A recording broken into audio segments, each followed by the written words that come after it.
तुम्ही पाहत आहात MCN न्यूज मराठी। अकोला महानगरपालिकेच्या घंटागाडीवर आम आदमी पक्षाचे झेंडे दिसून आल्याने आश्चर्य व्यक्त होत आहे। आश्चर्याची गोष्ट म्हणजे प्रशासनाला याची माहिती नाही असा दावा केला जात आहे। घंटागाडी सकाळपासूनच त्यांच्या नियुक्त झोनसह अर्ध्या शहराभोवती फिरत होती। सूत्रांकडून मिळालेल्या माहितीनुसार अकोला जिल्हा दंडाधिकारी कार्यालय आणि आसपासच्या VIP भागात हे घडल्याचे सांगितले जात आहे।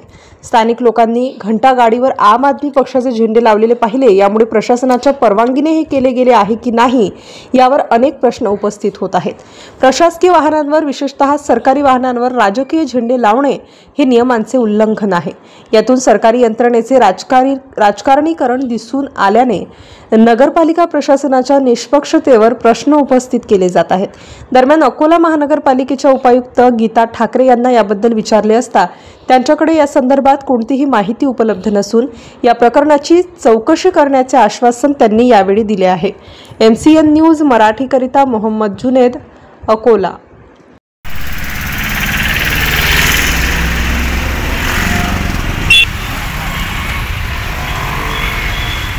दादा काय झालं?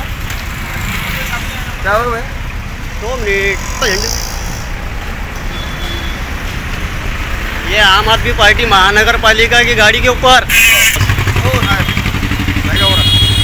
हो साहब, अरे